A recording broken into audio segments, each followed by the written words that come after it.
Hi, my name is Shelley Carpati. I'm the author of the publication Spicy Soul Mama, also the podcast. Thank you so much for being here. Today is Martin Luther King Day and also the inauguration, and I'd like to acknowledge the day by taking refuge and having a little Dharma talk. And I'll start with a quote from Martin Luther King Jr. Love is the greatest force in the universe. It is the heartbeat of the moral cosmos. He who loves is a participant in the being of God. And I truly agree with that sentiment. And I find refuge in the practice of mindfulness. I find refuge in sitting on the cushion, uh, becoming comfortable with my thoughts before they run away from me. We all have a nervous system that might be ignited a little bit more today, more activated than usual as things are going on in the world. And so I wanted to offer what refuge can be in our own hearts for managing what's going on around us. Um, Refuge is going in to some place that is safe, right? So we want to be safe in body and mind and know that it is our birthright to have joy among all of the things when we are stressed or worried or feeling unsafe. But taking refuge and safety in your heart is a really beautiful practice. And so I wrote down some words to express what that means. And so refuge can feel like it might be avoiding or withdrawing from the world, but it actually can inspire the change we wish to see in the world. So if you were to write down um, a bunch of words that make you feel safe, and then you look at them and maybe you decide to share them. But I want to suggest that maybe you don't share them. And that's your teaching, your inner teaching of how you can be safe in the world. And so that helps you to take, oh, these are the things that I need to do to feel safe in the world and to protect yourself. Maybe it's something like, as simple as putting on your shoes to go outside. That is creating safety for you to walk in the world because you wouldn't walk without your shoes on the ground because it would hurt if there are stones and the hard pavement and you wouldn't drive barefoot and unless maybe you're in Hawaii. But in any case, that's one thing that you do is you put on shoes to be safe. What other things do you do to be safe? Maybe you put on a jacket to protect yourself from the cold. Um, and maybe you realize that you're only going to interact with people where you feel safe. Um, and so this is the thing that you bring with you into the world. So thinking about and maybe writing down some thoughts about what makes you feel safe. And the thing is that everybody is responsible for themselves, right? And so yes, there are real dangers in the world, and it can feel like a big responsibility to feel safe. But it is an action that will allow us to step more freely into the world. So what I've been learning lately is that there are some refuge um, points in Buddhism that I really that really resonates with me, and which is Buddha, Dharma, and Sangha. And so Buddha is, he's a wonderful example of what's possible through the practice. And so it's not for us to achieve the enlightenment that he did, but it is an example of even just part of what he did, we can do too. And he's someone to look up to. He's somebody that has released suffering and has given us instruction to how to release suffering so that we can be happy and free in the world. The Dharma is the teachings that the Buddha gave us in the instructions, and the underlying patterns that we all have in our life, right? We all have um, these different patterns, and we can tap into in order to find safety and inspiration. So I'm always listening to Dharma talks myself, and I like to share what I know and what I've learned.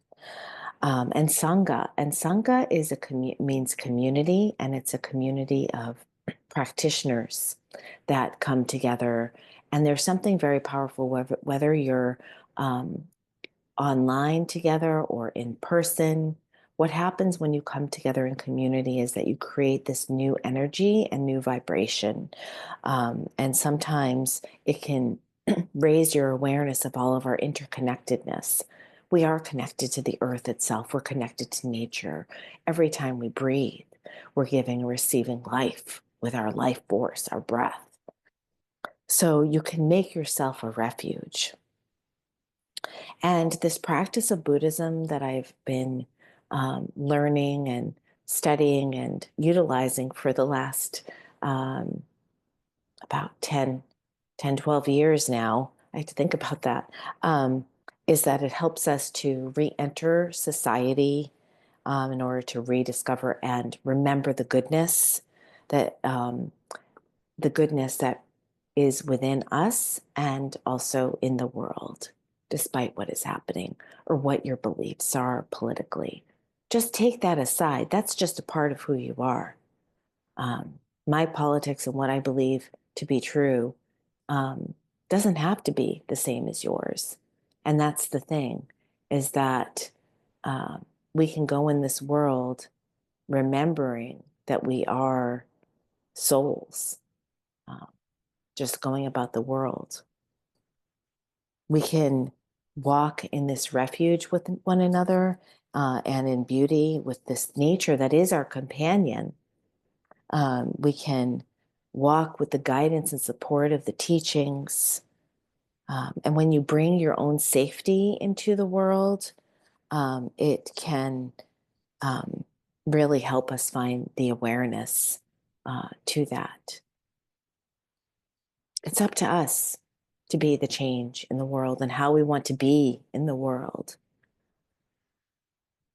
And when we become a refuge for ourselves, we become a refuge for others, right? Some people say, hey, if you show up and you're vulnerable, then it gives other people the permission to feel vulnerable. Well, the same thing is with safety.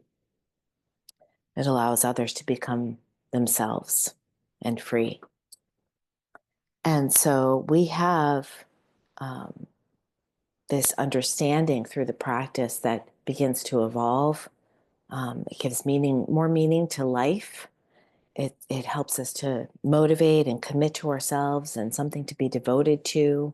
It's devoted to ourselves.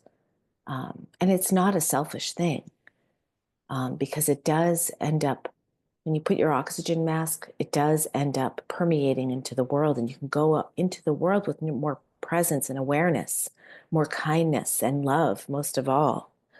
And so, goodness can just bubble up naturally. And it doesn't come from reading books and it doesn't come from listening to talks. The real understanding comes from yourself because we have everything we need. And it's something inside of us, that still small voice within, that little light that might be dim, um, remembering that inner child, that light that's within. That's what the practice does. And it is your birthright. I just want to say again, to have joy despite what is going on around you, to have contentment, to have goodness.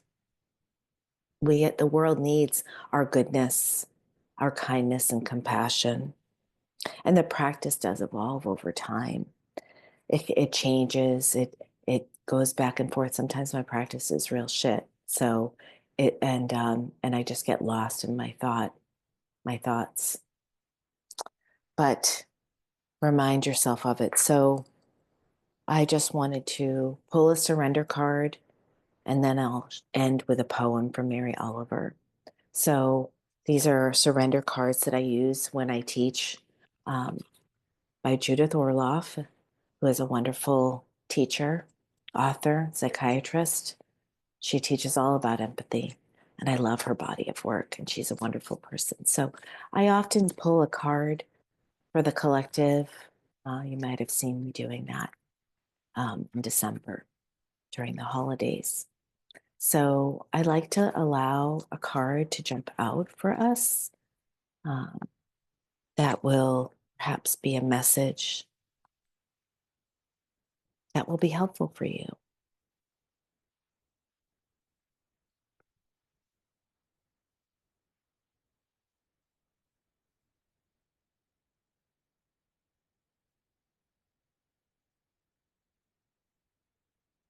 So just take a few deep breaths with me, counting, just saying to yourself, one, and breathing out, two, one, breathe in.